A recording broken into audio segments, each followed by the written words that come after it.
ओम शांति। बाबा ने तो कल हम सब बच्चों को होली मुबारक कहा। मैं भी आप सबको आज होली जो है, एक्चुअली आज है होली, तो आज के दिन की होली मुबारक आप सबको देता हूं। और कल यहाँ पर होली का जिसको कहते हैं धुलिया का भोग होगा, तो उसके लिए अभी एडवांस में मुबारक हो। कल बाबा ने बहुत कुछ बातें कही है, बहुत लंबी मुरली है, 8 पेज की अव्यक्त मुरली है। कल भी बाबा ने बहुत स्पीड में, क्योंकि बाबा को बहुत कुछ कहना था, बताना था। मैं तो टाइमिंग नोट करता हूं, 7:22 को मेरी घड़ी के मुताबिक कह रहा हूं, 7:22 को गुलजार दादी स्टेज पर बैठे। 5 मिनट में ही 7:27 को दादी जी ध्यान में चले गए, बाबा के पास गए, और बाबा 7:32 को आ गए मेरी घड़ी के मुताबिक। और बाबा ने दृष्टि दी, हम सबको दृष्टि से पावन किया, और 7:45 को मुरली चलाई। जो मेन ऑपरेटिव पार्ट जो है, जो बाबा ने याद प्यार दिया, उसके पहले का मतलब जो है 9:02 पर बाबा ने मेन समाप्त किया। 9:10 को बाबा ने याद प्यार दिया। मैं देख रहा हूं पिछले 3 मुरलियों से बराबर बाबा कितना भी जो भी बोलना है इतना फास्ट बोल करके 9:02 पर मुरली मेन जो ऑपरेटिव पार्ट है ना, वो समाप्त कर दे। जैसे कि घड़ी बाबा के कहने के मुताबिक या बाबा घड़ी के मुताबिक चलते होंगे। और फिर 9:55 तक बाबा पार्टियों से मिले, और फिर आप जानते हैं 11 बजे तक, 11 के बीच में बाबा ने विदाई लिया। हम बच्चों के साथ होली भी खेली, और पहली बार जो है बाबा हम संदल से उठ करके हाथ में पिचकारी लेकर के हम सबके सामने आए, और होली से हम सबको रंगने का पुरुषार्थ किया बाबा ने। ये पहली बार ऐसा हुआ है, बाकी तो बाबा संदल पर बैठे रहते हैं और बैठे बैठे कारोबार करते हैं, परंतु कल बाबा को हम बच्चों ने अपने प्यार में खींच लिया, और यहाँ आगे तक आकर के बाबा ने सबके ऊपर होली का रंग जो है वो पिचकारी के द्वारा क्या कहे, हम सबको लाभान्वित किया। कहीं कहते हैं कि हमारे ऊपर तो रंग नहीं पड़ा, वो तो स्थूल रंग की बात थी। बाकी बाबा ने तो कल कह दिया, परमात्मा का संग का रंग। मैं मुरली के अंदर जो बाबा ने जो 2 सावधानी कहा है ना, वो मैं पहले लेना चाहता हूं, बताना चाहता हूं। एक तो बाबा ने पहली सावधानी जो बाबा ने कहा कि देरी से आ सकते हैं, सतयुग की आदि से नहीं आ सकेंगे, देरी से आएंगे। बाबा ने याद भी दिलाया है कि आप सबका वायदा है बाप के साथ जाना और ब्रह्मा बाबा के साथ सतयुग की शुरुआत से आना। पिछली मुरली में भी बाबा ने यही सावधानी कही है, और कल की मुरली में भी यही कहा कि देरी से आएंगे। तो पिछली मुरली में तो साफ कहा 2-4 जन्म के बाद देरी से आए, ऐसा भी हो सकता है। हमारे बहन भाई जो है थोड़ा हिसाब नहीं लगाते हैं। मैंने एक भाई को पूछा कि 4 जन्म देरी से आए, तो 4 ही जन्म देरी से आएंगे ना, उसमें क्या बड़ी बात है। मैंने कहा भाई साहब, आप 4 जन्म देरी से आने का अर्थ समझते हो? 4 माना 4, 84 बर्थ में तो कम हो जाएंगे 4, तो 80 जन्म तो होंगे ना यहाँ, ऐसा उसने मुझे कहा। मैंने कहा भाई साहब, ये गलत बात है। आप समय की मर्यादा को भी गिनती करिए। सतयुग में हम सबके कितने जन्म होंगे? 1250 वर्ष में 8 जन्म होंगे। तो जो 4 जन्म कम होंगे वो कहां के कम होंगे? कलयुग के 4 जन्म नहीं। कलयुग के 4 जन्म कम हो तो उसमें कोई बहुत फर्क नहीं पड़ने वाला है, परंतु सतयुग के 4 जन्म कम पड़े, 1 जन्म 150 वर्ष का, और 4 जन्म के हिसाब से 600 वर्ष का हो जाएगा, अर्थात आधा सतयुग बीत जाएगा। मैंने कहा कि आप चार जन्म जैसे ऐसा लगता है। और हमारा एक मित्र जो है ना, वो ऐसा ही कहता है, मुसलमान है, वो कहता है कि आप हिंदू लोग तो आज स्नान करेंगे ना, फिर कल स्नान करेंगे, और हम तो जुम्मे जुम्मे करते हैं।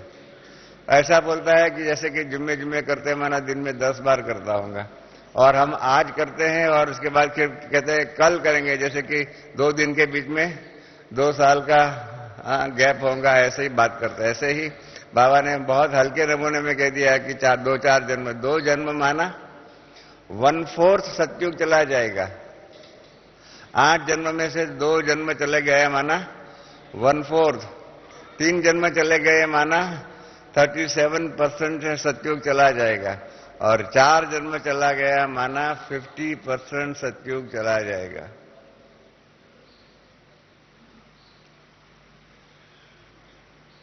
मैं अपने तरफ से एक बात नहीं कहना चाहता हूं, परंतु हमारे एक भाई ने बहुत कड़ी बात कही थी, बहुत कड़ी बात कही थी, परंतु मेरे को वो भाई की बात बहुत अच्छी लगी। उसने एक बात बहुत अच्छी कही कि हम लोग तो देरी से आए, अभी संगम युग का कितना 60-70 साल बीत गया। कभी अभी तो कल भी कई नए पहले आए थे, पिछली मुरली के समय पर भी नए लोग आते हैं। माना संगम युग के 70-72 वर्ष बीत जाने के बाद आते हैं, तो कितना समय चला गया संगम का।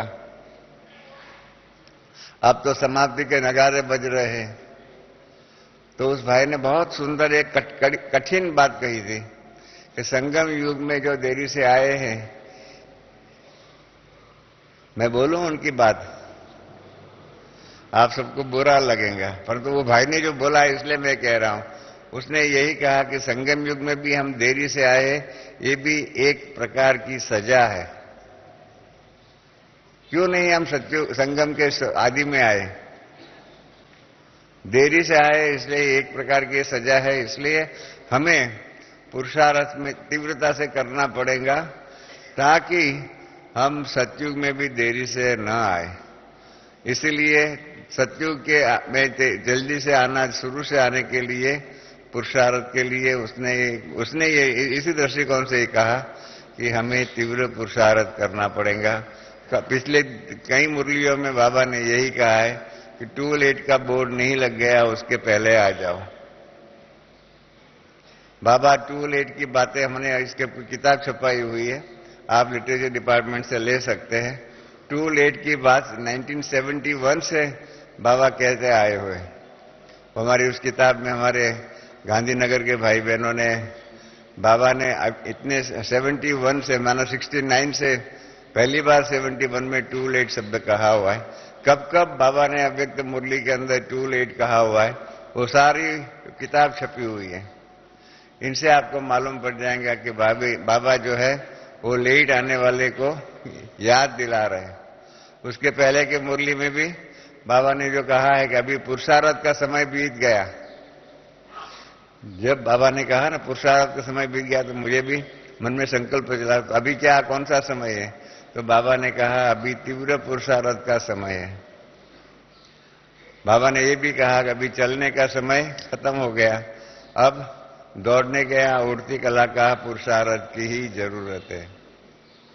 तो मैंने हमारे स्पार्क की मीटिंग में भी कहा कि पुरुषार्थ और तीव्र पुरुषार्थ में क्या फर्क है, तीव्र पुरुषार्थ की गति क्या हो सकती है और उसमें क्या प्रगति करनी चाहिए, जिसके कारण हम अपने पुरुषार्थ को तीव्र गति के पुरुषार्थ में उसका परिवर्तन करें।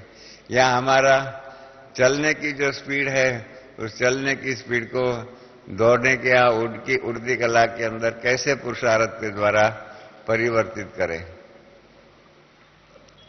ये बहुत सुंदर बातें बाबा बताते रहे।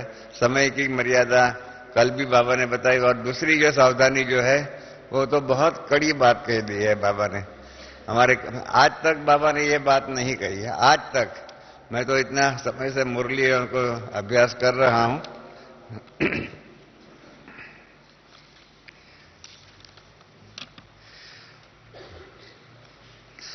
कल बाबा ने जो ये पहली बार ये सावधानी उच्चारण किया है, मैं पढ़ूं?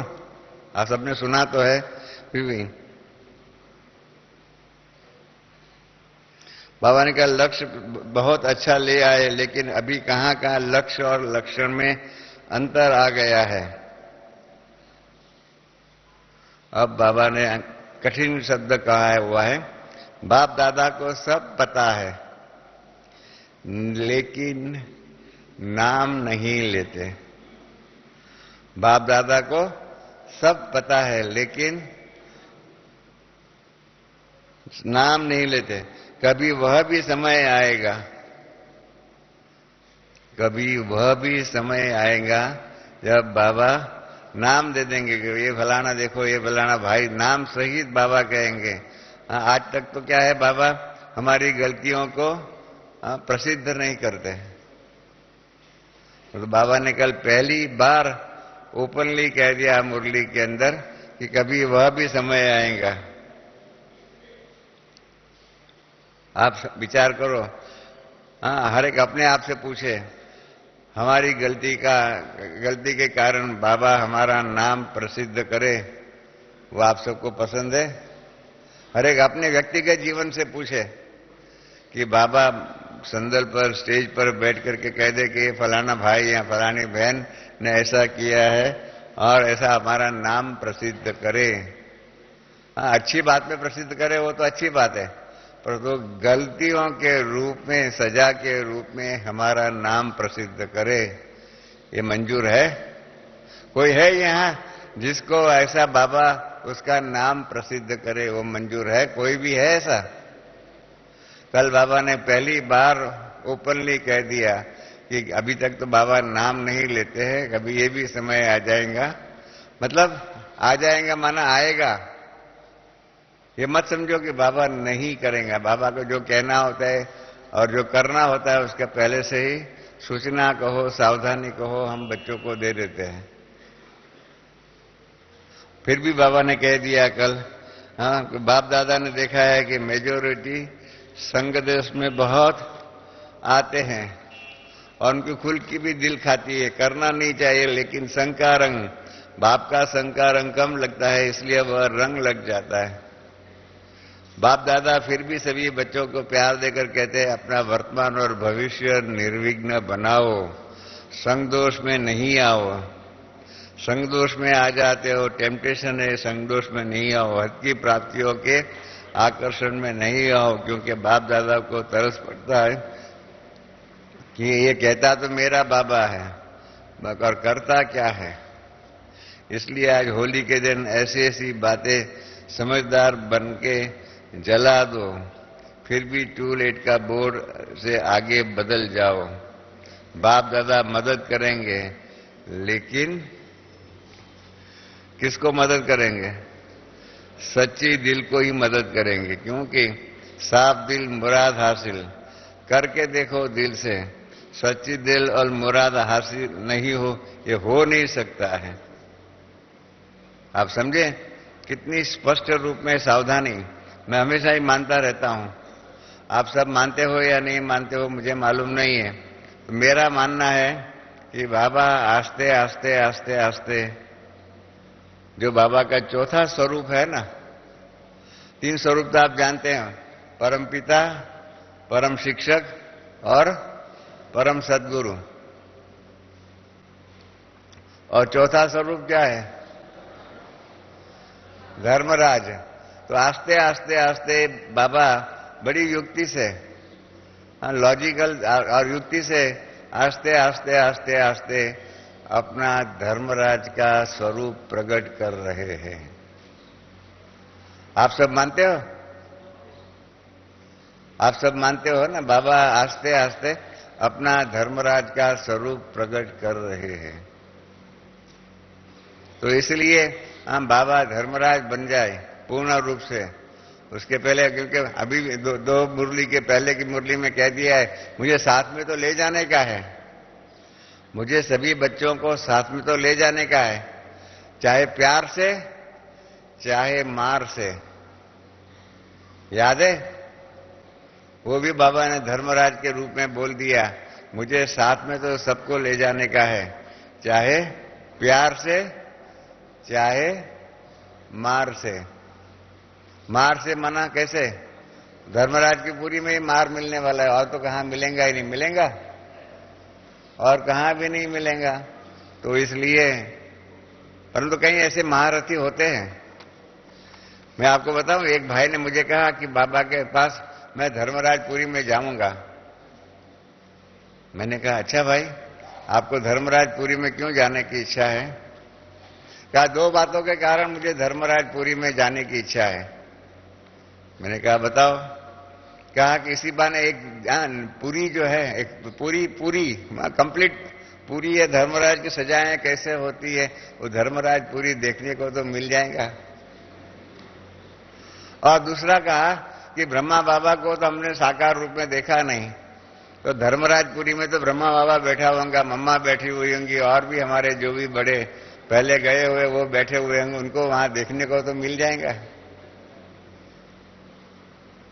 तो मैंने उस भाई को कहा, भाई साहब आपकी आशा तो बहुत अच्छी है, परंतु आप वहां के जज बन करके आओ ना, ट्राइब्यूनल जो बाबा सजा कर देने के लिए, कि बाबा सबकी तो अकेला सजा नहीं देगा, सबकी बातें नहीं सुनेगा, अलग अलग बैठेंगे, तो आप ट्राइब्यूनल के जज बन करके आओ ना, उसमें क्या नुकसान है? तो वहां आपके नाम बाबा पुकारे, कोई पुकारे कि अभी इनको पेश करो, और फिर हमारे गलतियां जो भी है 63 जन्मों की वो सब बताया जाए, ये कैसे होगा? तो ऐसे भी कई है। मैंने तब जब उस भाई ने कहा ना कि धर्मराजपुरी में जाने में मेरे को तो कोई डर नहीं है, मैं जाऊंगा। मैंने कहा भाई ठीक है, आप में से कोई की इच्छा है, जिनकी इच्छा हो कि हम धर्मराजपुरी में जरूर जाएंगे? हाँ, कोई ऐसे है जो जिनकी धर्मराजपुरी में, जैसे वो भाई ने बताया ना, मुझे तो धर्मराजपुरी में जाने की बहुत इच्छा है। तो सोच लीजिए, बाबा आहिस्ते आहिस्ते धर्मराजपुरी का, यहाँ तो धर्मराज के रूप का अपना कारोबार करते हैं। एक अव्यक्त और मुरली है जिसमें बाबा ने कहा है कि मैं बच्चों को जो कहता हूं वो नहीं करते, और जो नहीं कहा है वो कर लेते हैं। जिन्हों को मालूम होगा, बाबा ने कहा है कि मैं सभी बच्चों को कहता हूं आप मास्टर प्यार के सागर बनो, मास्टर आनंद के सागर बनो, मास्टर स्नेह के सागर बनो, मास्टर शक्ति के सागर बनो। बच्चे वो नहीं बनते। परंतु मैंने कभी नहीं कहा है कि सभी बच्चे मास्टर धर्मराज बने, परंतु बच्चों को मास्टर धर्मराज बनना बहुत अच्छा लगता है, और औरों के लिए जजमेंट पास कर देते, अरे वो तो ऐसा है, वो तो ऐसा है, वो तो ऐसा है। मैंने कभी किसी को नहीं कहा है कि आप मास्टर धर्मराज बनकर के औरों को देखो, औरों की चेकिंग करो। कल भी बाबा ने 2 बार कहा अपनी चेकिंग करो। अपनी चेकिंग के लिए कहा हुआ है, बाबा ने आज तक कभी नहीं कहा है कि औरों की चेकिंग करो। पर तो हमको बहुत अच्छा लगता है औरों की चेकिंग करने के लिए। न सिर्फ औरों की चेकिंग करते हैं, तो औरों के बारे में जजमेंट भी पास कर देते हैं। इसलिए बाबा ने कहा कि मैंने कभी किसी भी बच्चे को मास्टर धर्मराज बनने के लिए नहीं कहा है, परंतु बच्चे मास्टर धर्मराज बन जाते हैं। माना जो मैं कहता हूं वो नहीं करते, जो नहीं कहा है वो कर लेते, इसका ही नाम बच्चे हैं। तो यह कल की मुरली की जो सावधानी की बात, जो मेरी फर्ज थी कि मैं ये सावधानी आप सबके ध्यान पर पहले खिंचाऊं, ताकि आप सबको याद रहे कि बाबा आस्ते आस्ते अपना स्वरूप जो है परम पिता के रूप में, अभी मैंने भी कल आर्टिकल लिखा हुआ है कि परमात्मा का परम पिता के रूप का सबको मालूम है, परंतु परम शिक्षक के रूप में जो बाबा ने कर्तव्य किया है ना, वो इतने प्रसिद्ध हमारे दैवी परिवार में नहीं हुए हैं। बाबा ने परम शिक्षक के रूप में आहिस्ते आहिस्ते लॉजिकली एक के बाद बातें बता करके हम सबकी जो पुरानी बातें जो थी, भक्ति मार्ग की जो बातें थी, उन बातों से हमारी श्रद्धा टूटे नहीं है, अंधश्रद्धा में भी न ले जा करके पुरानी बातों के ऊपर की हमारी श्रद्धा है उसमें परिवर्तन करा करके नई बातों के ऊपर बाबा ने श्रद्धा बिठाई है। This is really wonderful act of Shiv Baba as परम शिक्षक। परम शिक्षक के रूप में पुरानी बातों का नेतर आप जानते हो पुरानी बातों कैसी थी? गीता का भगवान कौन? हाँ, परमात्मा सर्वव्यापी। हमने खुद ने पहली बार जब सुना शिव और शंकर में भेद है तो हमने माना कैसे ये होगा। ऐसे ऐसे कितनी बातों में बाबा ने परिवर्तन किया, आस्ते आस्ते आस्ते परिवर्तन करते गए कराते गए। मुझे मालूम है, हमारे गामदेव में बॉम्बे में एक सेंटर में एक बहन आती थी, ब्रह्मा बाबा के सामने ही उसने कहा कि बाबा मैं ये कभी नहीं मानूंगी कि गीता का भगवान शिव है, मैं तो हमेशा मानूंगी गीता का भगवान कृष्ण है। तो बाबा ने कहा अच्छा है बच्ची, तुम्हारी जो भी मान्यता है तुम क्लास में आते रहना, बाबा के ज्ञान बाबा की मुरली सुनते रहना। फिर क्या हुआ, 3-4 साल के बाद जो है ना, मैं मुरली सुना रहा था, तब बाबा ने उसमें मुरली में के बीच में कहा कि बच्चों को मालूम है कि गीता का भगवान शिव है, कृष्ण नहीं है। तो मैंने हमारे गामदेवी के क्लास वालों का हाथ खड़ा करने के लिए पूछा कि आप हाथ खड़ा करो, गीता का भगवान शिव है, वो मानने वाले कौन कौन है? तो सबने हाथ उठाया, उसमें वो बहन ने भी हाथ उठाया जिसने ब्रह्मा बाबा को कहा था मैं मर जाऊंगी परंतु गीता का भगवान शिव है, वो कभी नहीं मानूंगी, मैं तो यही मानूंगी गीता का भगवान कृष्ण है। देखिए इतनी अटूट श्रद्धा गीता के भगवान कृष्ण के रूप में उसकी थी। और 4 साल के बाद जब मैं एक क्लास कर रहा था तो मैंने उनसे क्लास से पूछा, उसने भी हाथ खड़ा कर दिया कि गीता का भगवान शिव है। तो मैंने उस बहन को पूछा, अभी वो 15 करीब 1 मास पहले वो बहन ने अमेरिका में शरीर छोड़ा। मैंने उस बहन को पूछा कि आपने तो बाबा को कहा था कि मैं मर जाऊंगी परंतु गीता का भगवान कृष्ण नहीं है, वो नहीं मानूंगी, मैं मानूंगी। और आज आप 4 साल के अंदर ही कहते, अभी तो आप मरे भी नहीं हो, जीते जी आपने मान लिया कि गीता का भगवान शिव है, तो आप में एक कब परिवर्तन आया? तो बहन सोचती रही। फिर वो बहन ने कहा मुझे मालूम नहीं कि मेरे में ये अनकॉन्शियसली परिवर्तन कैसे हुआ।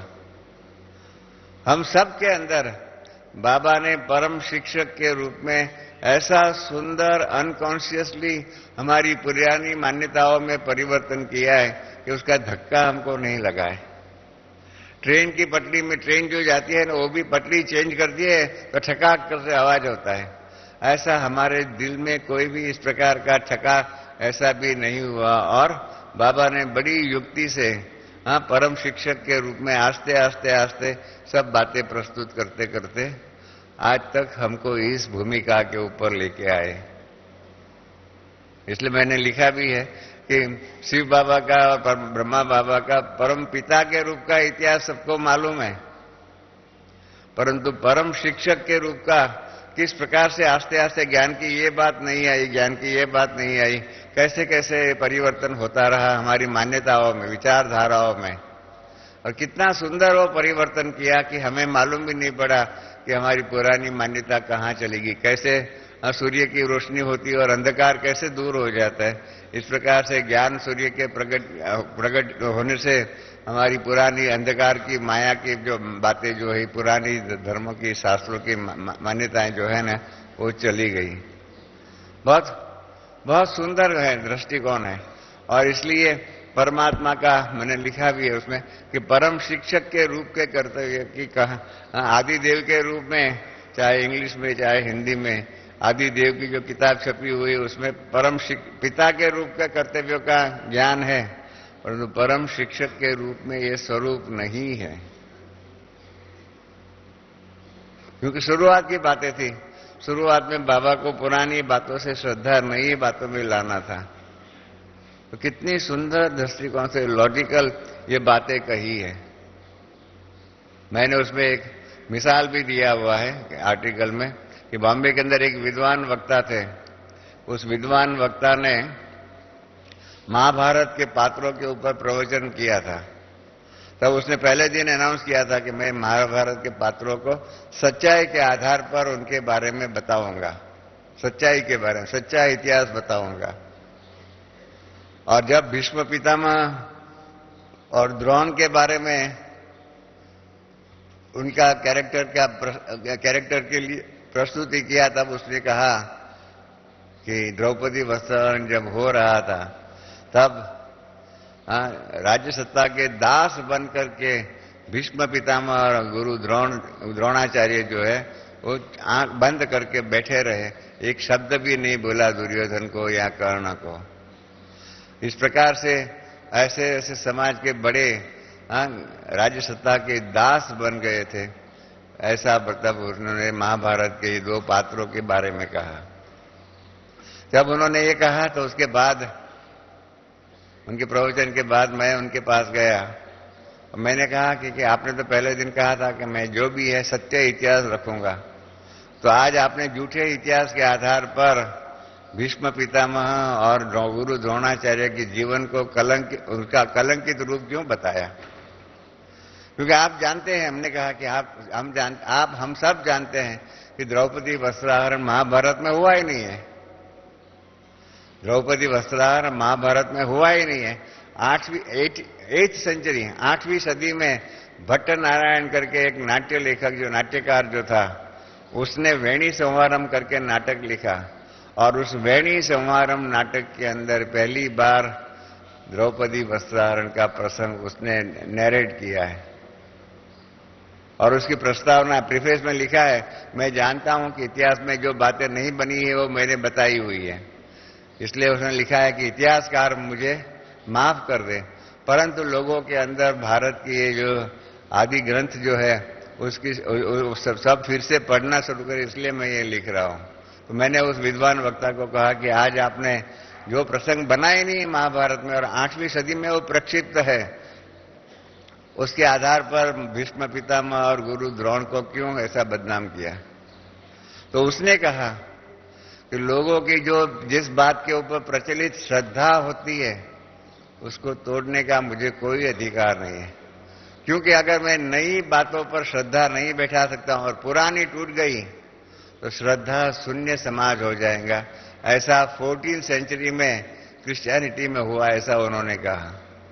मार्टिन ल्यूथर और उनके साथी जो है, जो जर्मनी के थे, इन्होंने रोमन कैथोलिक की क्रिश्चियनिटी की जो प्रणाली थी उसके ऊपर बहुत ही प्रहार किया और उन्होंने प्रोटेस्टेंट धर्म की क्रिश्चियनिटी की न्यू ब्रांच के रूप में प्रस्तुत किया।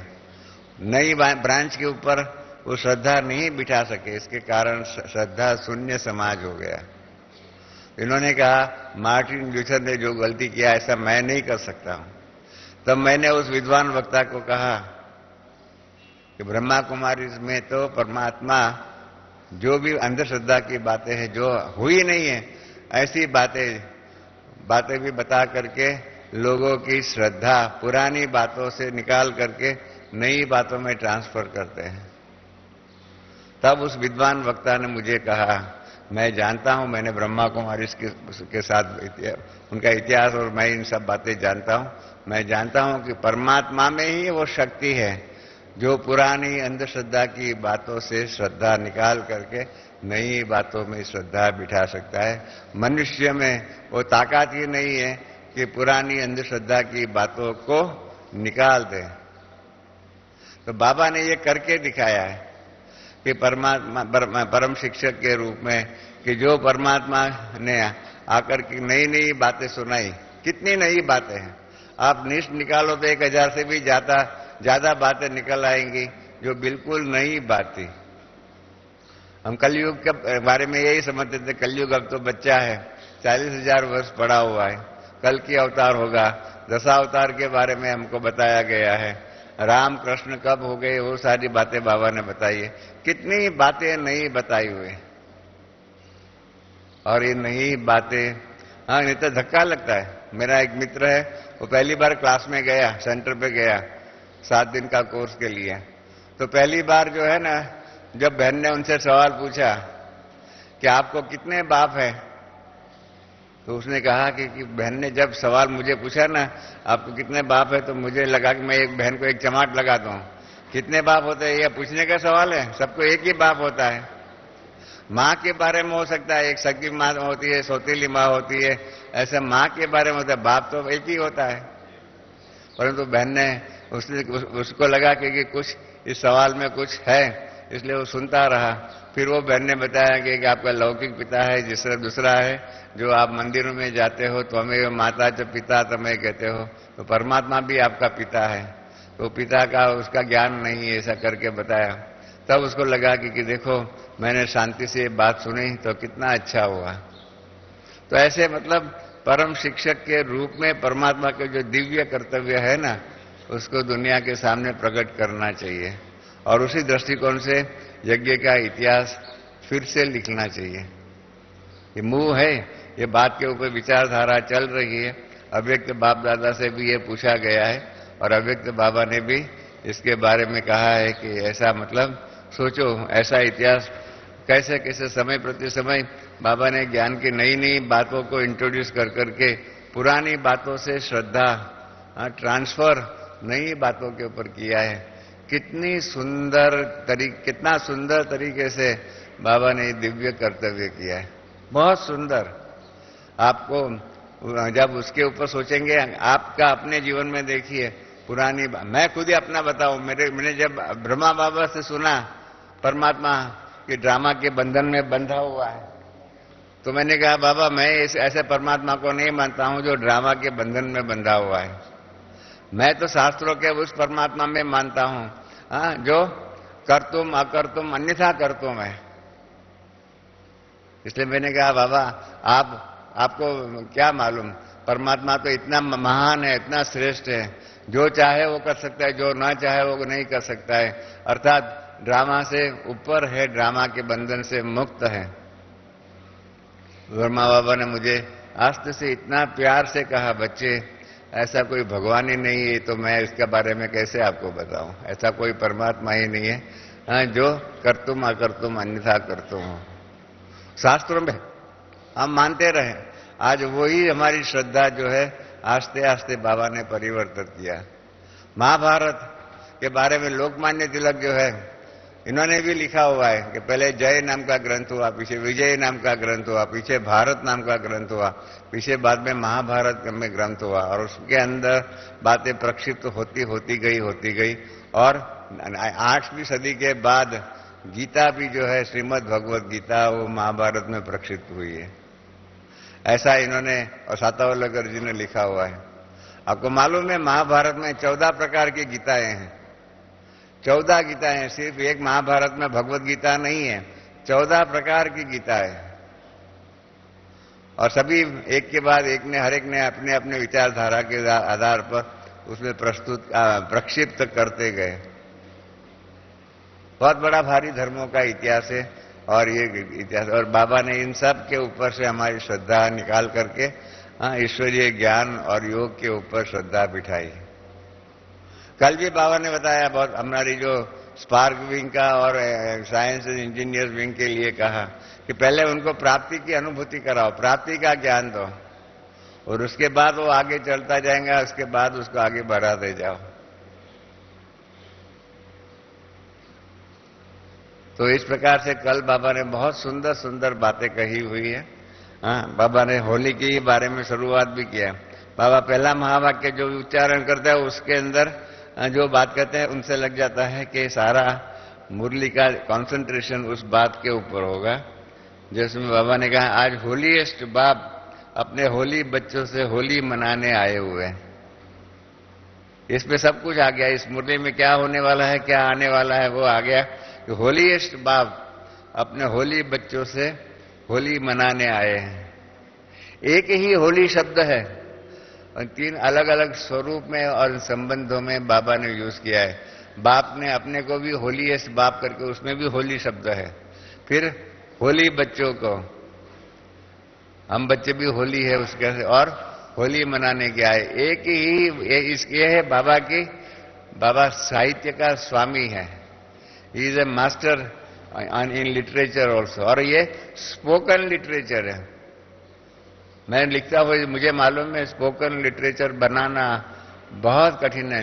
लिखा हुआ साहित्य बनाना, सोच सोच करके लिख करके रखना वो आसान है, पर स्पोकन लिटरेचर के रूप में और उसमें इतना सुंदर एलिटरेशन, मेटाफर्स, इस सब प्रकार के लाना वो बहुत कठिन बात है। परंतु बाबा साहित्य का स्वामी है और इसलिए एक ही वाक्य में 3 बार होली शब्द अलग अलग स्वरूप में यूज किया। जब बाबा ने 3 बार शब्द बोला तो मैंने कहा, बाबा आज आप साहित्य का स्वामी हैं, ये बात भी सिद्ध करके बताई कि आप शब्दों के साथ खेल सकते हो। शब्दों के साथ खेल करके साहित्य बनाना बहुत कठिन बात है, बहुत कठिन बात है। वो तो जो लिखते होंगे ना, उनको ये मालूम होगा कि शब्दों के साथ कैसे हम खेल सकते हैं। तो बाबा ने कहा कि सभी होली बच्चे हैं, सभी बच्चे होली बच्चे हैं। फिर बाबा ने कहा, आपके ऊपर कौन सा रंग लग गया है और सबसे श्रेष्ठ रंग कौन सा है? बाबा ने परीक्षा नहीं पूछी, नहीं तो सवाल पूछ सकते थे कि आपको कौन सा रंग लग सकता है। मतलब बाबा ने ये सवाल जरूर पूछा कि आप सब होली बन गए हो? बाबा ने पर जवाब दे दिया, सबसे बड़े से बड़ा रंग है परमात्मा के संग का रंग। जब बाबा ने ये परमात्मा के संग का रंग का कहा ना, तब हमको मम्मा याद आ गई। बॉम्बे के अंदर होली का त्योहार का बड़ा फंक्शन मनाने का था। मम्मा हमारे घर में थी। मम्मा मातेश्वरी जी हमारे घर में 18 मास रही थी। मम्मा का उसी दिन सुबह गले का टॉन्सिल का ऑपरेशन हुआ था। आप समझते हैं टॉन्सिल? कईयों का हुआ होगा, टॉन्सिल का ऑपरेशन हुआ था। मम्मा को 2 दिन बोलना नहीं था, परंतु दूसरे दिन होली का महोत्सव था और उसमें उषा को गीत गाना था। उसमें मम्मा जो है ना, कराची में और हैदराबाद में जो गीत गाती थी, वो उषा को गीत गाना था। हमारे पास गीत के शब्द थे, परंतु गीत का ट्यून नहीं मालूम था। उषा को और हमको मालूम नहीं था। तो मम्मा को कहा कि मम्मा आपको बताना होगा। तो जमुना बहन ने तो मना कर दिया, मम्मा की जो ब्राह्मणी थी, मम्मा नहीं गा सकते, नहीं बताएंगी। मम्मा ने कहा, नहीं मैं बताऊंगी, मैं 2 लाइन गा करके बताऊंगी। और मम्मा ने और 2 लाइन गा के बताई कि चढ़्यो रे मोहे आज लौकिक रंग। बहुत सुंदर वो गीत है। महात्मा गांधी के जमाने में मथुराबेन खरे ने वो गीत गाया है। आश्रम भजनावली में भी वो गीत है। जो महात्मा गांधी के परिचय में आए होंगे उनको मालूम होगा। आश्रम भजनावली में मम्मा ने वो गीत वहां से लेकर के ब्रह्मा बाबा के सामने अर्थात कराची में और हैदराबाद में वो गाया था, चढ़ोरी मोहे आज लौकिक रंग। बहुत सुंदर वो उसका मम्मा ने ट्यून बिठाया। वो मथुराबेन खरे ने भी वो नहीं गाया इतना सुंदर तरीके से मम्मा। और इसलिए मम्मा का गायन है सरस्वती बैंजो के साथ गीत गाती थी। मम्मा को मम्मा अगर गीत गाने में अभी गीत गाने की दुनिया में जाती ना, तो बहुत सुंदर श्रेष्ठ नाम उसका होता। इतना सुंदर उनका राग था गाने का और तर्ज बिठाने का मम्मा के पास अभ्यास था। तो ये बाबा ने जब ये कहा तब मुझे मम्मा याद आया कि मम्मा ने कैसे होली के लिए गीत गाया था, चढ़्योरी मोहे आज लौकिक रंग। मतलब बहुत सुंदर वो गीत है। कभी समय मिला तो वो उषा जी को कहेंगे, उषा बहन को कहेंगे वो गीत गा के सुनावे। और बाबा ने कल क्या कहा कि आप सबको आत्मा का रंग अपवित्रता जो है उसे पवित्रता बन गया है। आप सबने परमात्मा को अपना कंपेनियन बना दिया है, कंपनी बना लिया है, अर्थात कंबाइंड हो गए हो। ये हमारा वास्तविक स्वरूप बन गया कि हम कंबाइंड बन गए हैं। और फिर क्या करती है माया आकर के, क्या करती है, हमारे पुराने संस्कारों को इमर्ज कर करके बाबा ने कहा कि ये कंपनी जो है बाबा आपको अकेला कर देती है। और बाबा ने पुराने संस्कारों में 2 बातें कही हैं। 3-4 बार कल बाबा ने मुरली में इस बात को रिपीट किया। पुराने संस्कार अलबेलापन और आलस्य यह भिन्न भिन्न रूप में इमर्ज होने से कंबाइंड होता है। बाबा ने ये भी कहा कि ये आलस्य क्या है और अलबेलापन क्या है, उसके ऊपर क्लास करा सकते हैं। मैं समझता हूँ हमारी रतनमयी दादी बाबा की इस बात को स्वीकार करके यहाँ पर स्टेज पर अलबेलापन और आलस्य के बारे में क्लास कराएंगे।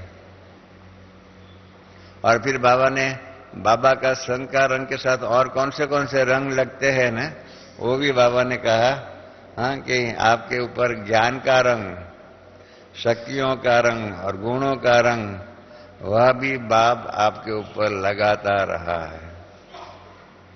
ये कैसे लगा रहे हैं बाबा? ज्ञान का रंग, शक्तियों का रंग, गुणों का रंग, तो हमें मालूम ही नहीं पड़ता, तो हमारे ऊपर ये रंग लगते गए। और इसलिए बाबा ने हाथ भी उठवाया कि जिन्हों के ऊपर ये रूहानी रंग चढ़ा हुआ वो हाथ खड़ा करो। और बाबा ने ये भी बताया कि ये रंग जो है वो अविनाशी रंग है, उसके ऊपर और कोई रंग नहीं लग सकता है। और इसलिए बाबा ने कहा हाँ कि ये क्यों रंग लगता है कि आप पवित्र आत्माएं पवित्र बनते हो, और आप ऐसे होली बनते हो, पवित्र बनते हो, जो आपका शरीर और आत्मा दोनों पवित्र बनते हैं। दुनिया के अंदर और कोई ऐसा रंग नहीं है, ऐसा कोई पुरुषार्थ नहीं है जिसके द्वारा शरीर भी पवित्र हो, क्योंकि कलयुग में सबके शरीर अपवित्रता के आधार पर ही जन्म मिलता है। तो कल बाबा ने जो कहा हम बच्चों के लिए हाँ कि आपको ऐसा होली बना दे तो जो आपके जड़ चित्र कलयुग के लास्ट जन्म में भी आप अपने चित्र देखते हो।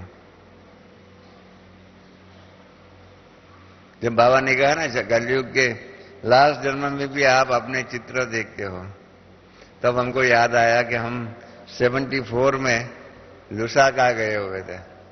लुसाका से 300 किलोमीटर दूर लिविंगस्टन करके शहर था, वहां पर भजन सम्मेलन था। तो एक भाई के घर में हम लोग रात को रहे हुए थे, तो सुबह उठ करके भक्ति शुरू की। हम सबको भी उठाया, कहा चलो चलो आओ आओ मैं आरती गाता हूं, मैं आरती गाता हूं। तो मैंने कहा ठीक है चलो देखे तो सही ये कैसे आरती गाता है। तो उसने अपना जो लक्ष्मी नारायण का चित्र है ना, आप सबने देखा है ना लक्ष्मी नारायण का चित्र, ये अपना लक्ष्मी नारायण का चित्र वहां पर लगा हुआ था और उसकी वो आरती करता था। तो मैंने उनसे पूछा कि ये तो हमारा लक्ष्मी नारायण का चित्र है, ब्रह्मा कुमारी का लक्ष्मी नारायण का चित्र है, तुमने कहां से लाया? कहा मैं माउंट आबू में गया था और माउंट आबू में गया तो वहां आपका ये लक्ष्मी नारायण का चित्र देखा और मैं इस चित्र के आधार पर लक्ष्मी नारायण के प्रेम में पड़ गया, लक्ष्मी नारायण के चित्र, और मैंने वो खरीद कर लिया।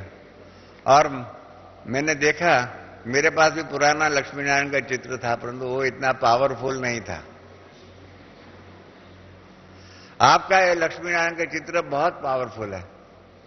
मैंने कहा अच्छा, वो क्या करता है?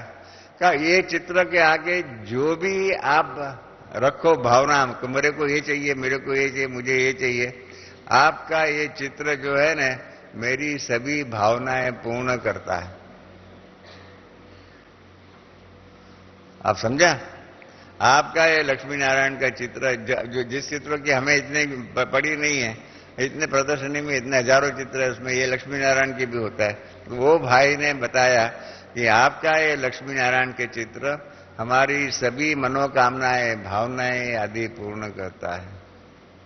तब बाबा ने जो कल कहा ना, ये अभी भी ख्याल में आता है कि कलयुग के अंतिम समय के अंदर भी हमारे जड़ चित्रों के आधार पर बने हुए चित्रों की भक्ति, उस भक्तों की सभी आशाएं अभी भी पूर्ण कर रही है। जो कल बाबा ने कहा ये हमने प्रैक्टिकल में 1974 में लिविंगस्टन के अंदर उस भाई साहब के घर में सुना और फिर उसने आरती किया। तो हम पीछे बैठ करके देख रहे थे, तो उसने हमको कहा अरे रमेश भाई आप अपने ही लक्ष्मी नारायण की चित्र की आरती नहीं करेंगे तो किसकी करेंगे, आप भी गाओ। हमने कहा चलो ये भी गा लेते हैं, हम अपने ही चित्र की भक्ति कर लेते हैं, पूजा कर लेते हैं। फिर उसने हमको कंकु भी दिया, सिंदूर दिया, वो लक्ष्मी नारायण के ऊपर लगाने करने के लिए कहा। तो इस प्रकार से अपने ही जड़ चित्रों के द्वारा कैसे अभी भी हमारी मनोकामनाएं पूर्ण होती हैं। मैं जब अमेरिका में गया था 2-4 साल पहले, तो अपने अभी नई वहां पर ग्रेट नेक में नया सेंटर खुला हुआ है, बहुत अच्छा बनाया हुआ है। वो पहले चर्च थी, वो चर्च थी पहले, और चर्च में क्राइस्ट का वो सब लगा हुआ था। हम लोगों ने उसको खरीद कर लिया और वो जो हॉल जो है ना, उस हॉल के अंदर शिव बाबा का चित्र लगा हुआ है और नीचे में लक्ष्मी नारायण का चित्र लगा हुआ है। तो हम रविवार को वहां बैठे थे, तो वो चर्च के अंदर जो पहले आने वाले थे ना, वो अभी भी आ रहे हैं। पहले वो चर्च में आते थे, अब हमारे सेंटर पर आते हैं। हमारा ज्ञान नहीं सुनते, परंतु वहां चर्च में आते हैं और चर्च के अंदर जो पहले वाले बेंचेस रखे हुए उसमें बैठ करके क्राइस्ट के बदले में अभी शिव बाबा की पूजा करते हैं, मनोकामना लक्ष्मी नारायण की करते हैं। तो मैंने, आप जानते हैं थोड़ा मैं वकील भी हूं, तो हमारे वकीलों की बुद्धि थोड़ी टेढ़ी चलती है। तो मैंने उन भाइयों को, भाई बहन जो आए थे ना, उनसे पूछा आप यहां पर क्यों आते हो? ये तो क्राइस्ट का तो चित्र है नहीं ना, क्राइस्ट का क्रूसिफिकेशन का चित्र है। तो उसने कहा नहीं, आपका ये जो चित्र है ना, आपका ये शिव बाबा का चित्र है, आपके लक्ष्मण, ये बहुत पावरफुल है। हमारे क्राइस्ट से पहले क्राइस्ट की हम पूजा करते थे, यहाँ आते बैठते थे, याद करते थे, इतनी प्राप्ति नहीं होती थी। अभी ये आपके चित्र जो है शिव बाबा का और लक्ष्मी नारायण का, उनसे हम बैठते हैं ना, और उनके सामने जो भी मांगते हैं वो हमको हमारी मांग पूरी हो जाती है।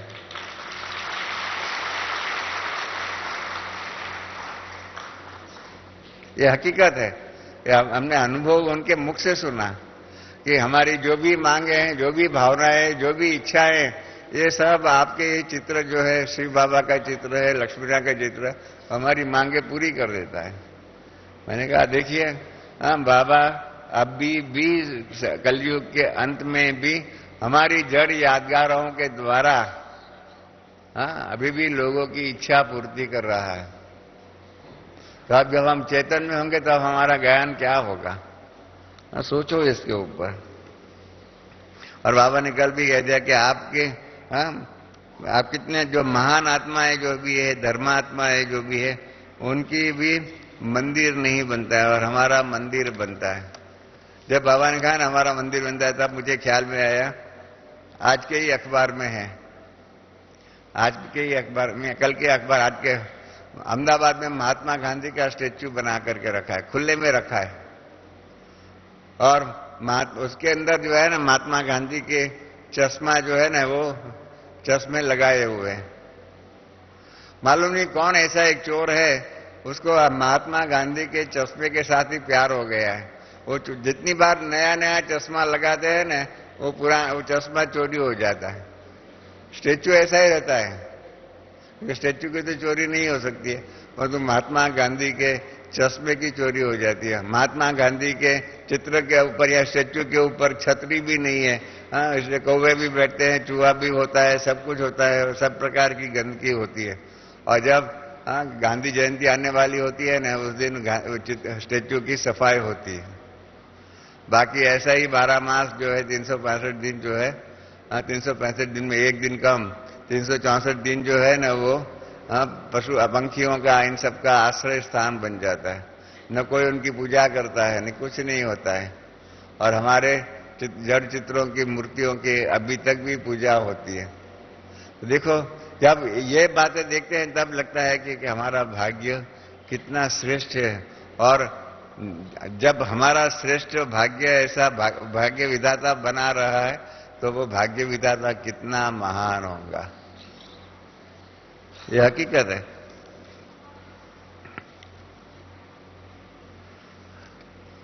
बाबा ने फिर होली का अर्थ भी बताया। होली का अर्थ है, जो बीत चुका सो बीत चुका। आज सबने जो पुरानी जीवन, 3 बातों के ऊपर, 4 बातों के लिए बताया हुआ है। कौन सी बातों को पुरानी करना, भूलना है? पुरानी जीवन, पुरानी बातें, पुराने संस्कार और पुराने व्यर्थ संकल्प। 4 पुरानी बातों को हमको छोड़ना है। पुरानी जीवन, पुरानी बातें, पुराना संस्कार और पुराना व्यर्थ संकल्प, उसकी होली कर दो। और ये बहुत कठिन बात है। पुरानी बात को भूलना बहुत कठिन बात है। मैंने ज्ञानामृत में भी लिखा हुआ है कि ये भूतकाल की बातें जो है ना, भूतकाल की बातें अभी भी भूत बन करके हमको सताती है। वो भूत दुनिया वाले भूत ऐसा नहीं होता है, भूत डाकण पिशाच ये नहीं, पर हमारी भूतकाल की बातें जो है ना, हमको भूत बन करके सताते हैं। हम अपनी भी पुरानी बातें नहीं भूल सकते हैं और औरों की भी पुरानी बातें नहीं भूल सकते हैं। ये हकीकत है। पुरानी बातों को और पुरानी बातों के आधार पर औरों के प्रति हमारा दृष्टिकोण जो होना चाहिए वो परिवर्तन में हमको लाना ही चाहिए। न हम अपने, जब हम अपनी बातें पुरानी बातों को भूलना चाहते हैं तो औरों की पुरानी बातों को हम क्यों याद रखें? वो भी अपनी पुरानी बातों से तंग हो गया होता, हम फिर उनको याद दिलाते हैं। इसलिए कृपया औरों की भी पुरानी बातें जो है ना उसको आप भूलो, औरों की जो गलतियां जो उसको भूलो। फॉरगिव इज, बताता है ना अंग्रेजी में, टू फॉरगिव इज ग्रेट। पुरानी बातों को भूलना वो बहुत महान कर्तव्य है। पुरानी बातों के आधार पर औरों को जज करना हम भूल जाए तो अच्छा है। फिर बाबा ने मर्जीवा जन्म की बात कही है और इसलिए पिछले जन्म का संस्कार क्या है आपको मालूम है? 83वां जन्म और 84वां जन्म एक ही शरीर में होता है। 83वां जन्म और 84वां जन्म एक ही शरीर में होता है। जब मैंने ये कहा ना तो एक बहन ने कहा कि ऐसा होता है तो 84 जन्म कैसे होता है? 83वां जन्म अलग, 84वां जन्म जो अलग है ऐसा ही होना चाहिए, तब 84 जन्म पूरे होते हैं। मैंने कहा नहीं बहन, ऐसा नहीं है। जन्मों की गिनती जो है ना वो हम लोगों ने बराबर नहीं सीखा है।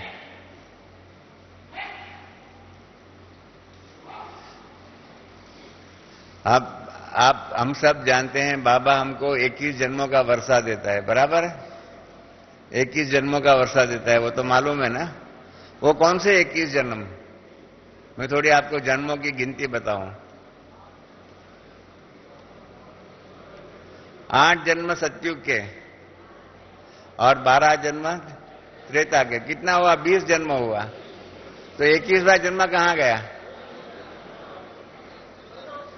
सब गलत बोलते हैं, सब ने गलत कहा, क्योंकि 84वां जन्म जो है ना एक ही शरीर में होता है, इसलिए हमारा जन्म नहीं आता है अलग।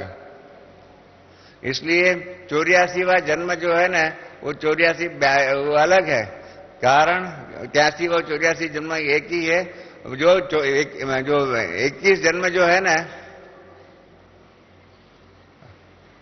जिन्होंने जगदीश भाई की किताब पढ़ी होंगी ना बराबर उनको मालूम होगा। जगदीश भाई ने बहुत बराबर इतिहास बताया है।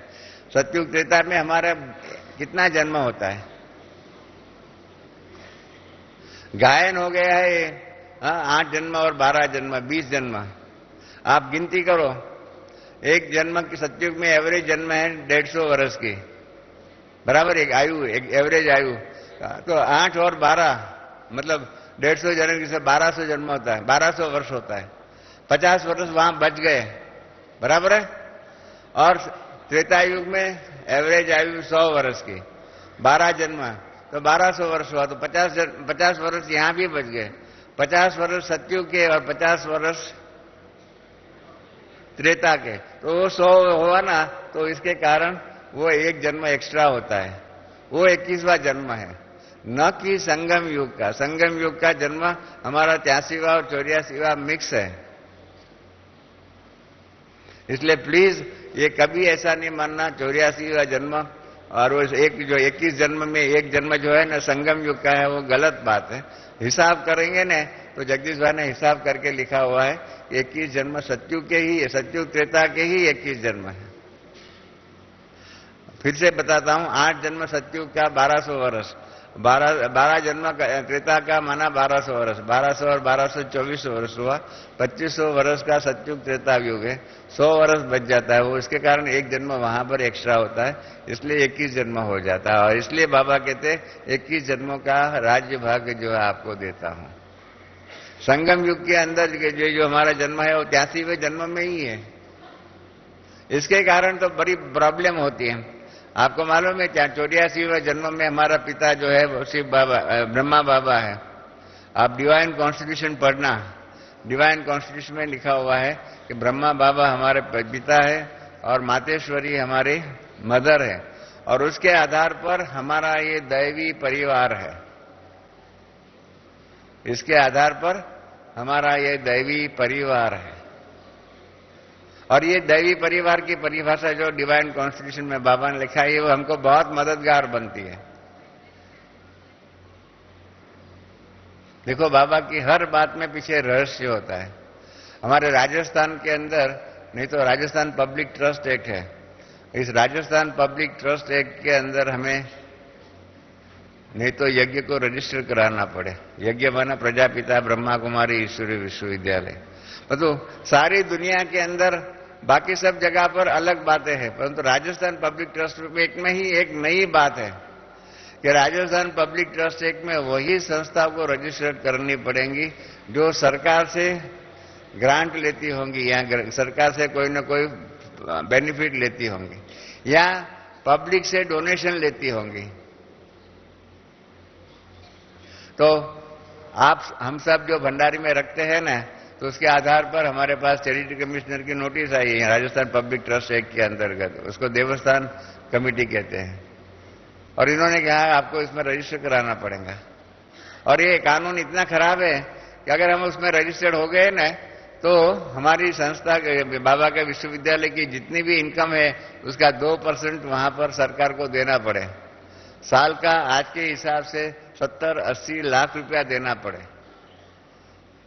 तो हमने उनको लिखा असिस्टेंट चैरिटी कमिश्नर को, जो जिनका ये सिरोही डिस्ट्रिक्ट में अधिकार है, ज्यूरिसडिक्शन है, कि हम तो ये हमारे जो दैवी परिवार के भाई बहन है ना, वो एक दैवी परिवार के हैं। और ये दैवी परिवार कैसे बना कि ब्रह्मा बाप को पिता और मातेश्वरी सरस्वती को मदर मान करके आपस में हम भाई भाई हैं, और यहाँ तो एक पिता के बच्चों के हिसाब से भाई बहन हैं। ये दैवी परिवार है। और दैवी परिवार में जैसे आप अपने परिवार में घर में पति जो है कमाता है, घर में खर्च के लिए दिया पैसा, वो दान नहीं होता है। आप माँ बाप के रूप में आपने अपने बच्चे की स्कूल की फी दिया, तो क्या आपने अपने बच्चों को दान दिया? आप बताओ, आप अपने बच्चों को दान दिया, उनको रोटी खिलाई, घर का खर्च चलाया, दान नहीं किया। यह आपकी फैमिली के रूप में आपकी फर्ज अदाई है, रिस्पॉन्सिबिलिटी है। आपने कोई अपने परिवार के ऊपर उपकार नहीं किया है।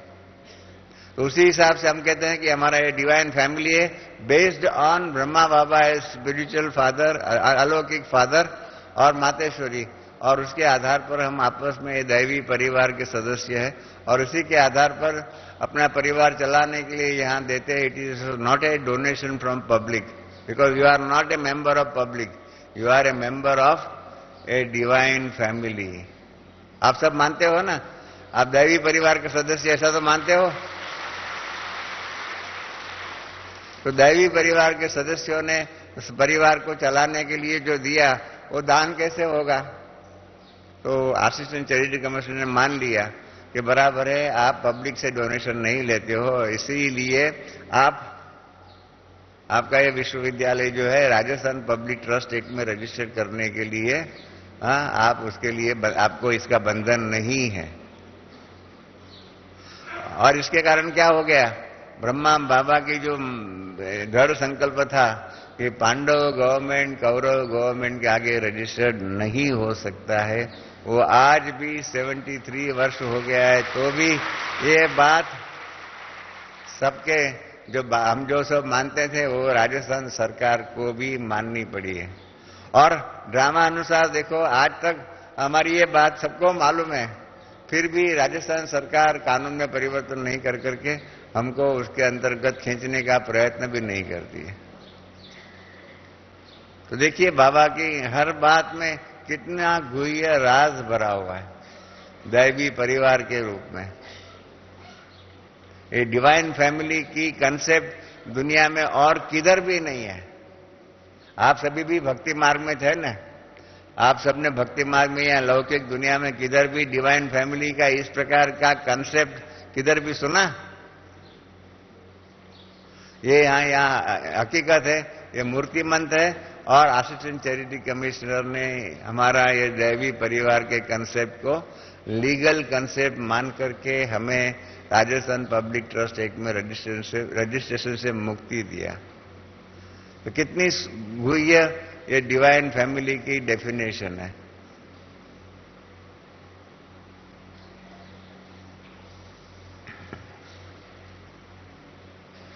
तो इसलिए बाबा ने कल फिर से बताया, मतलब गदबेलापन और कभी रॉयल आलस्य के बहुत भिन्न भिन्न रूप है। कभी इस पर क्लास कराना, इसमें क्लास में क्या होगा वो भी बाबा ने डायरेक्शन दे दिया। आलस्य कितने प्रकार के हैं और कितने रॉयल रूप से आता है। बाबा हमको आलस्य के बारे में ज्ञान देने की कोई जरूरत नहीं, हम सब तो एक्सपर्ट है। मैं आपको एक दूसरा मेरा अनुभव बताऊं। मेरी ब्रह्मा बाबा के साथ एक बात में बहुत डिबेट होती थी। बाबा हमेशा मुरली के अंदर कहते थे बच्चों को नंबरवार पुरुषार्थ अनुसार याद प्यार। तो मैं बाबा को हमेशा कहता था बाबा ये पुरुषार्थ शब्द निकाल दो। जब हम बाबा के बन गए तो उसमें फिर नंबरवार क्यों रहता है, नंबरवार नहीं रहता है। तो बाबा ने कहा कि नहीं बच्चे, ये नंबरवार तो रहेगा ही, बाबा अंत तक उसको नहीं निकालेंगे, क्योंकि सभी बच्चे नंबरवार ही है, कोई एक समान नहीं है। फिर बाबा ने जो है ना, एक अव्यक्त मुरली है, आप पुरानी मुरलियों का इतिहास देख लेना, उसमें एक अव्यक्त मुरली है बहानेबाजी, बहाने बनाना। वो मुरली जब बाबा ने चलाई तब उसमें कह दिया कि सभी बच्चे बहाने बनाने में पहला नंबर है। बाबा ने कह दिया उसमें कोई नंबरवार नहीं है। तो उस दिन वो मुरली के बाद जब बाबा से मैं मिलने के लिए गया तो बाबा ने कहा आज तो बच्चा खुश होगा ना। मैंने कहा क्यों? कहा देखो आज बाबा ने नंबरवार शब्द निकाल दिया, तुम्हारी इच्छा थी ना नंबरवार निकाल देना, आज तुम्हारी बात को बाबा ने मान लिया। हाँ, तुम साकार में बहुत डिबेट करता था बाबा के साथ कि ये नंबरवार शब्द निकाल दो, आज मैंने नंबरवार निकाल दिया। मैंने कहा बाबा इसके अंदर रखो सभी बच्चे, बाबा आपके सभी बच्चे नंबरवार हाँ बहानेबाजी में है। बाबा ने कहा नहीं, इसमें तो सभी का पहला नंबर है। बाबा की बात बराबर है, किसी का सेकंड नंबर है, सबका पहला नंबर है। वो पढ़ना बहुत रमणीक मुरली है बहानेबाजी की, कैसे कैसे बच्चे बहाने बनाते हैं। हाँ, वो हमें भी मालूम नहीं पड़ता ऐसे बहाने बच्चे बनाते होंगे। आज की मुरली में भी कैसे कैसे हम बहाने बनाते, वो बाबा ने थोड़ा सैंपल दिखाया हुआ है। फिर बाबा ने वो लेना भी दिया हुआ है कि रावण के संस्कार को मेरा कहते हो, कमाल है। रावण को दुश्मन कहा जाता है और दुश्मन को खजाना अपना बनाना, यह आश्चर्य की बात है। बाबा को भी आश्चर्य लगता है। कई बच्चे बाबा से बात भी करते हैं, माफी भी लेते हैं कि बाबा कल से नहीं करूंगी या करूंगा, और फिर कर देते हैं। तो बाबा क्या करे, बाबा देखता रहता है, लाचार है। कई बातों में हम बाबा को लाचार बना देते। बाबा कहते मैं देखता रहता हूं, मैं क्या करूं। आप वायदा तो करते हो परंतु फिर भी तोड़ देते हो।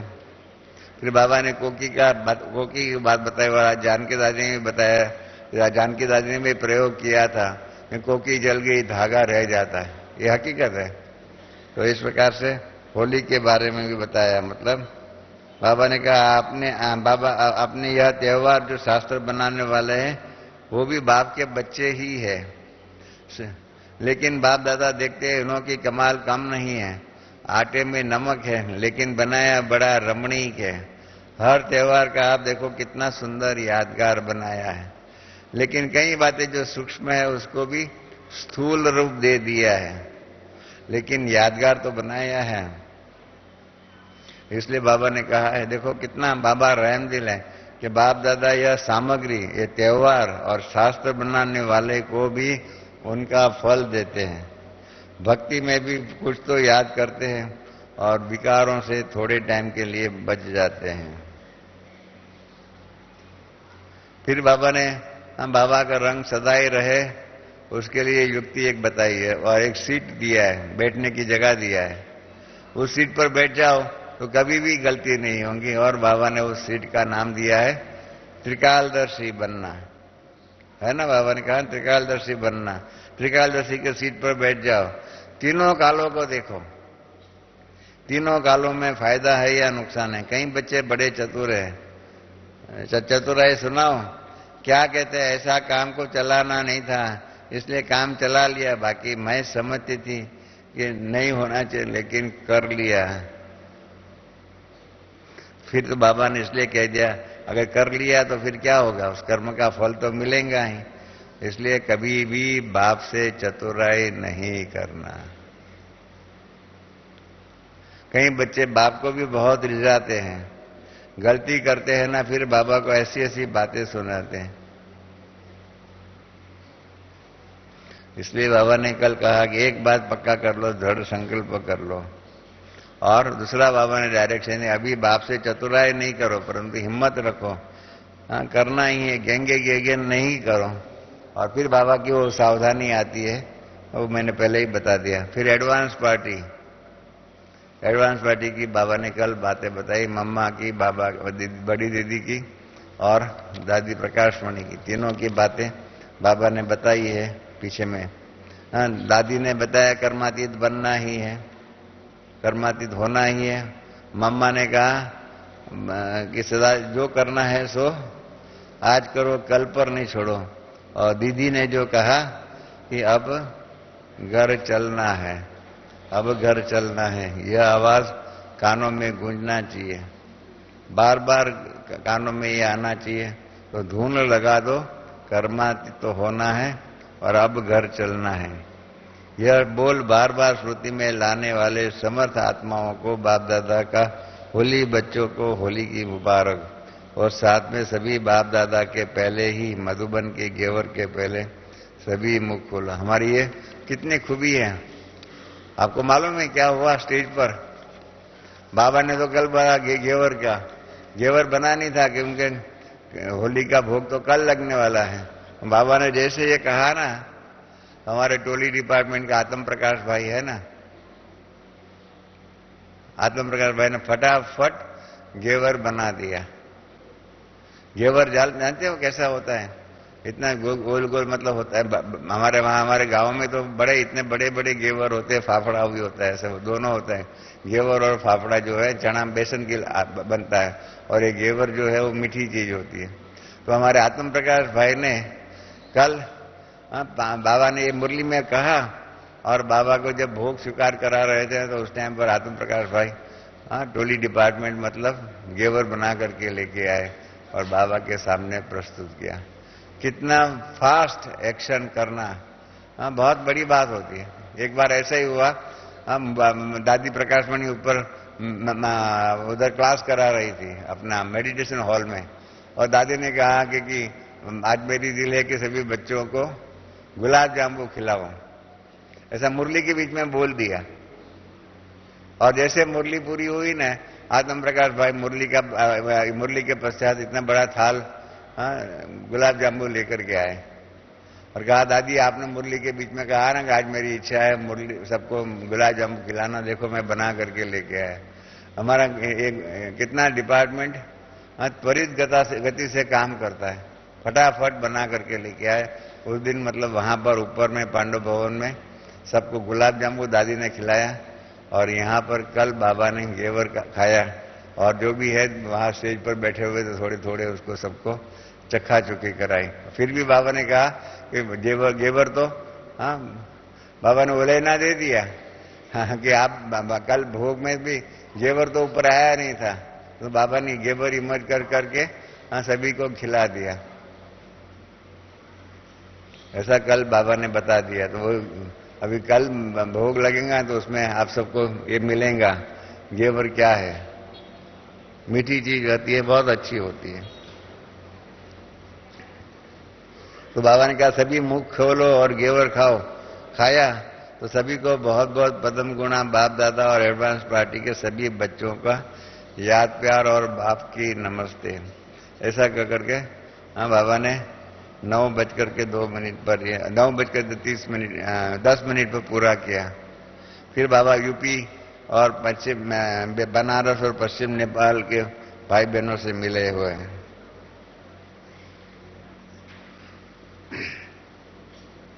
बाबा ने कानपुर के इन सब बहनों को, भाइयों को, पुराने भाई बहनों को याद किया। आज सुबह भी दादी जी ने याद किया।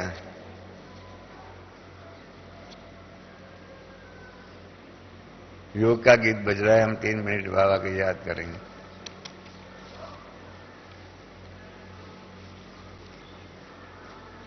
बाबा जो 2 विंग वाले जो थे, स्पार्क और साइंस के विंग वाले, उनसे भी बात किया है और इन्होंने भी अपने जो भी बातें थी वो पहले से लिख करके बाबा को भेजी थी, इसलिए बाबा ने क्या वो समाचार मिले हैं। और फिर बाबा ने जो कहा, उनको सबको, हम सबको जो कहा, भाषण नहीं करना है, अभी अनुभव कराओ। सेवा का स्वरूप जो है ना, 5 तारीख की अव्यक्त मुरली जो है, इस 5 फरवरी की, तब से बाबा ने सेवा का स्वरूप में परिवर्तन कर दिया है। पहले संदेश देने की सेवा थी, मैसेज ओरिएंटेड गॉडली सर्विस। अब संदेश के बदले में अनुभव कराओ। बाबा ने कल भी कहा, भाषण में करो, अनुभव कराओ। एक्सपीरियंस ओरिएंटेड गॉडली सर्विस है। तो ये संदेश देने की सेवा और एक्सपीरियंस ओरिएंटेड गॉडली सर्विस में क्या फर्क है? ये बहुत गुह्य बातें हैं, इसको समझने के लिए 1 घंटा इसके ऊपर क्लास कराना चाहिए। इसलिए बाबा ने कहा, अनुभव वाला व्यक्ति कभी भी रह नहीं सकता है, अनुभव वाला किसी भी बहकावे में नहीं आ सकता है और समस्या में घबरा नहीं जा सकता है। तो मेडिटेशन की टेम्पटेशन से ज्यादा अनुभव कराओ। बाबा को हमेशा हम बच्चे आपस में मिलते हैं ना, वो भी बहुत अच्छा लगता है। फिर विदेशियों में भी युगल वाले जो है ना, उनको बाबा ने कहा है, ये युगलों की, सभी युगलों के ऊपर बाबा ने जिम्मेदारी रखी हुई है कि महामंडलेश्वरों आदि को चरणों में झुकाओ। आप पवित्र रहने के लिए घर बार छोड़ करके जाते हो, और हम लोग पवित्र घर गृहस्थ में रहते हुए कैसे रहते हैं? तो इसलिए बाबा ने कहा, उनको ढीला करो, तो फिर वो हमारी बात को मानेंगे।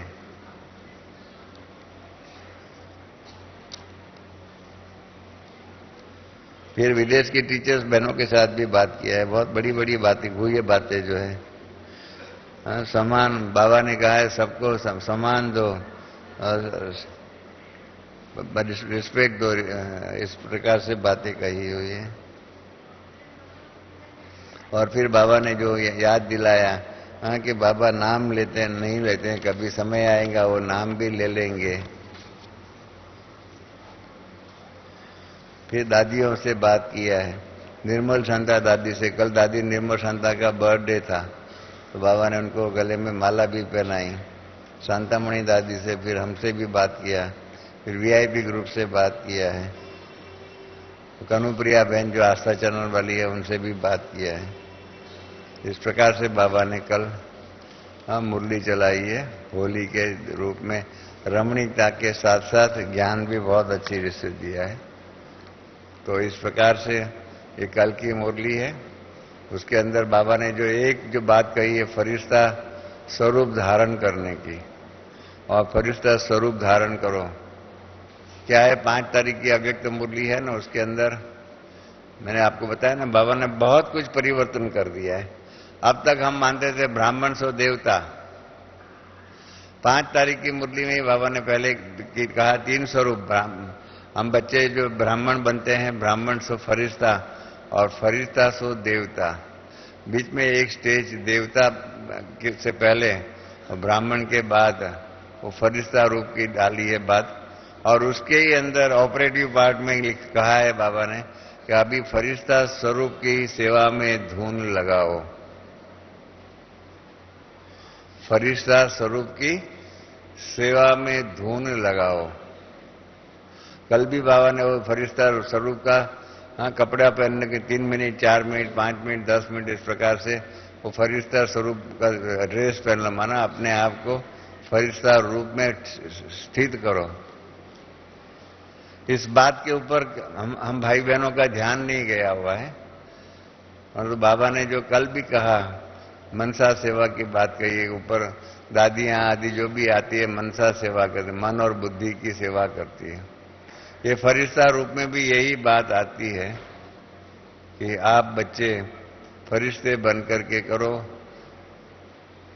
जो उस मुरली के अंदर बाबा ने कहा हुआ है 5 तारीख की जो है मुरली, मैं समझता हूं सबको 4-4 बार पढ़नी चाहिए। इसमें बाबा ने कहा हुआ है कि फरिश्ते रूप के द्वारा क्या क्या होगा, क्या क्या परिवर्तन होगा।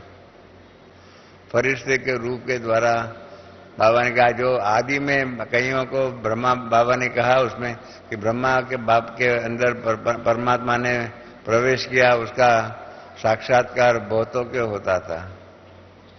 वो बाप का और बाप की शक्ति का साक्षात्कार होता था। अगर हम फरिश्ते स्वरूप को धारण कर ले, जो कल भी बाबा ने कहा होली के अंदर फरिश्ते रूप को ऊपर भी बताया, सब दादियों का फरिश्ता रूप, अगर वो धारण कर दे तो जो परमात्मा की शक्ति का अनुभव साक्षात्कार सबको होता था ना, वही साक्षात्कार हम आत्माओं के द्वारा सबको हो सकता है। हम सबका एक अंतवाहक शरीर है, जिस शरीर के द्वारा हम ये फरिश्ते रूप को धारण कर करके अंतवाहक शरीर के द्वारा कार्य कर सकते हैं। साक्षात्कार की सेवाएं और साक्षात्कार के द्वारा जो सेवाएं अंतिम समय में होने वाली है, ये जिन्होंने ये फरिश्ता रूप धारण करने का अभ्यास किया हुआ होगा और उस स्वरूप के ऊपर मास्टरी प्राप्त की हुई होंगी, वो अंतिम समय की सेवाओं में परफेक्टली काम कर सकेंगे। हम 3 भाइयों को भी बाबा ने पिछली सीजन में कहा था, मैंने बाबा को संदेश भेजा था, बाबा आपका ईश्वरीय सेवा का कारोबार इतना बढ़ गया है कि 24 घंटा भी हमको कम पड़ता है। तो बाबा ने हम 3 भाइयों को खड़ा करके कहा कि आप कहते हो अभी 24 घंटा कम पड़ता है कि अभी तो कुछ सेवा नहीं हुई है। क्या बाबा ने कहा? अभी तो कुछ सेवा नहीं हुई। अंतिम समय में जो सेवाएं होने वाली है ना, इसकी तो आप बच्चों को कल्पना भी नहीं है।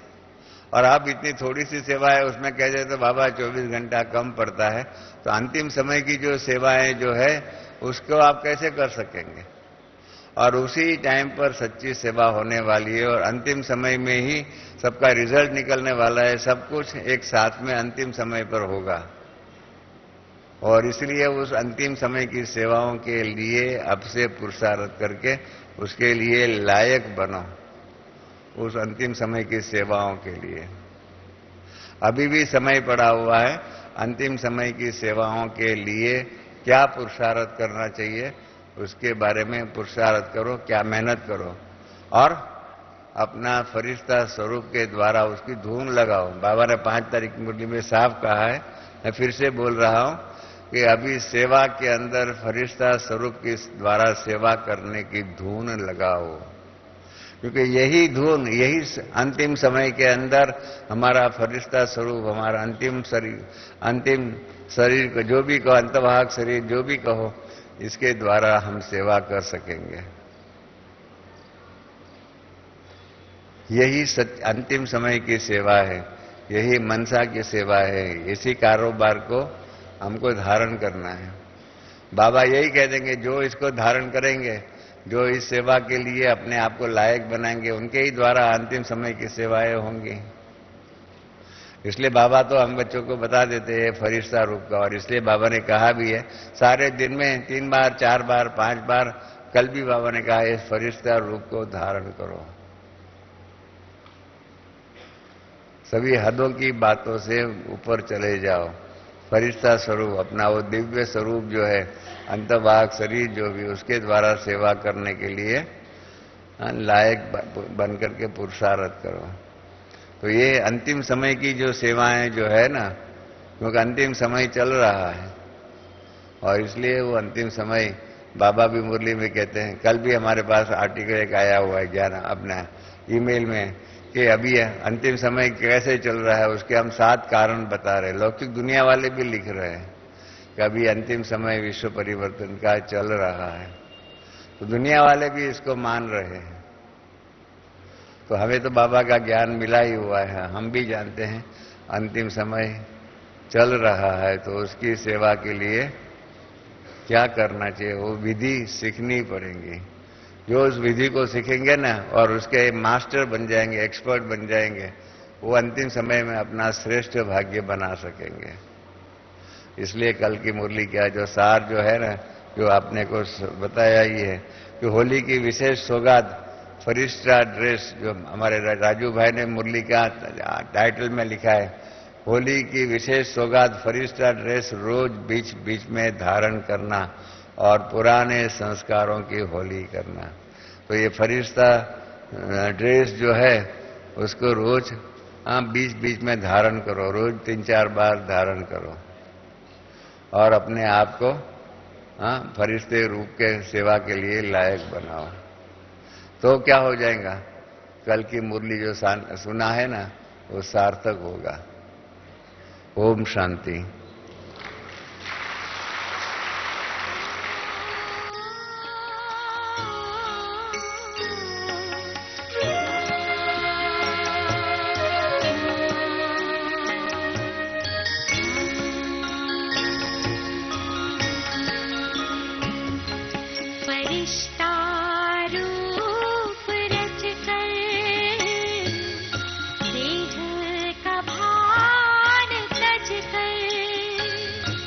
फरिश्ता